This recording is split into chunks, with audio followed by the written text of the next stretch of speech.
केला बेचने वाली चुड़ैल।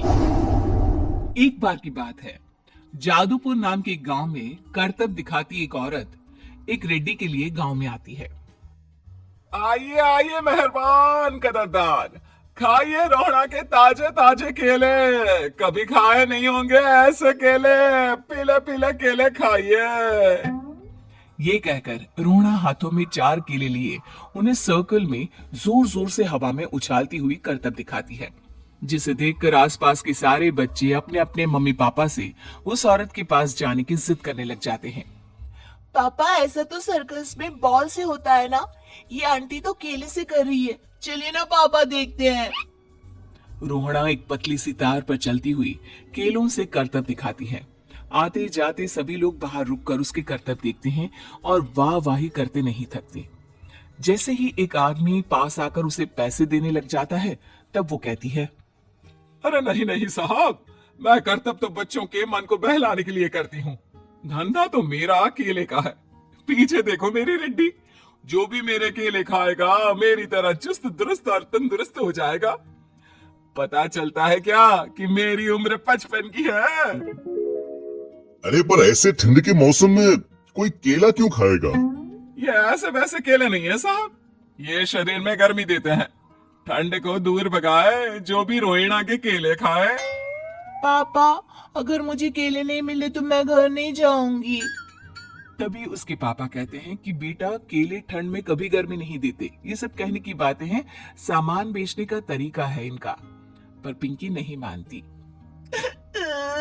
मैं केले खाऊंगी। पिंकी की जिद के आगे नत्थू हार जाता है और उसे केले खरीद कर दे देता है। पिंकी खुश होकर केले घर ले आकर खाती है। अब मैं भी करतब करूंगी, कितना मजा आएगा। जादुई केले। पिंकी पहला केला खत्म भी नहीं करती कि वो बेहोश हो जाती है।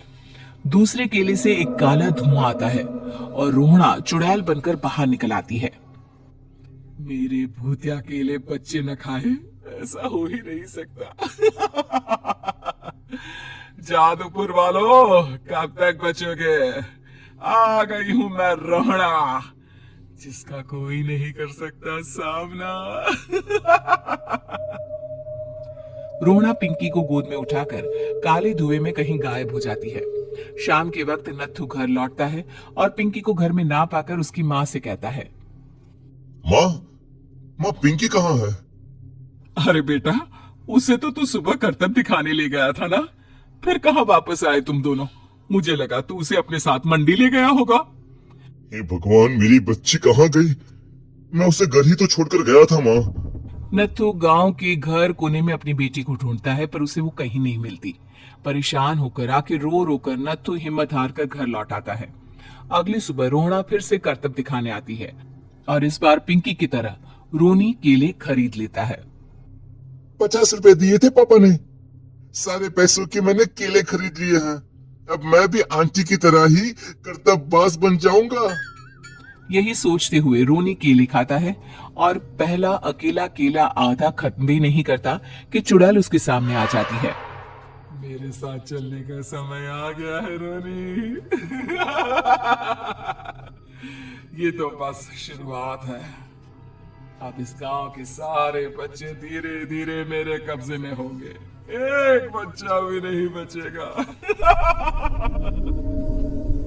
ये कहकर रोना रोनी को गोद में लेकर काले धुएं में अदृश्य हो जाती है।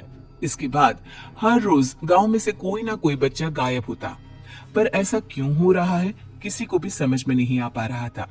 रोज की तरह अपनी बेटी पिंकी की तलाश में नत्थू गांव के एक तालाब के पास बैठा रो रहा था। कहाँ गई मेरी पिंकी? शकुंतला के जाने के बाद एक वही तो मेरा सहारा थी। अरे उसकी आत्मा कोस रही होगी मुझे कि मैं अपनी बच्ची को संभाल भी नहीं पाया। नत्थू ये कहता हुआ रो ही रहा था कि तभी तालाब में से उसे शकुंतला की आवाज सुनाई देती है। कहाँ कहाँ कहाँ थी तुम शकुंतला? हमारी बच्ची और सारे गायब हुए बच्चे रोहड़ा के कब्जे में हैं।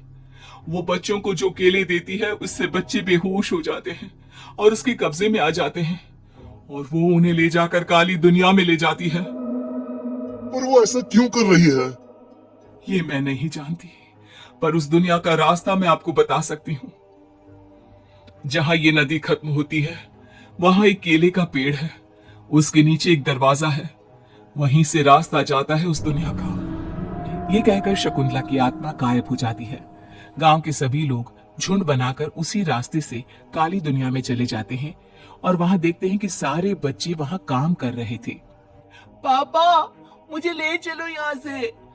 पापा पापा। सभी बच्चे अपने मम्मी पापा से लिपट जाते हैं। तो तुम लोग यहां तक आ गए? क्यों हमारे बच्चों को पकड़ लिया तूने? तुझे शिकार ही बनाना है तो ले, हम सब आ गए हैं, हमें खा ले। नहीं, मुझे बच्चे चाहिए। मेरे बच्चे के बदले तुम लोगों के बच्चे। क्या मतलब? मैं इसी गांव में रहने वाली एक औरत थी। केले की चोरी के इल्जाम में मेरे बेटे को गांव वालों ने इतना मारा कि वो मर गया। उसी दिन मैंने ठान लिया कि गांव वालों का भी वही हाल करूंगी। कुछ दिन बाद बेटे के चले जाने के दुख में मैं भी मर गई और मेरी भटकती आत्मा एक चुड़ैल बन गई। और फिर मैंने बदला लिया तुम सबके बच्चे छीनकर।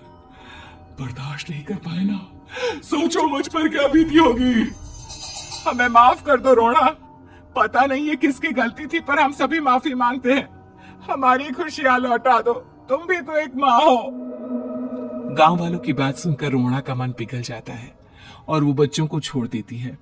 उसके बाद काली दुनिया बच्चों के लिए जादुई दुनिया बन जाती है। अब कोई भी कभी भी वहां आ जा सकता था।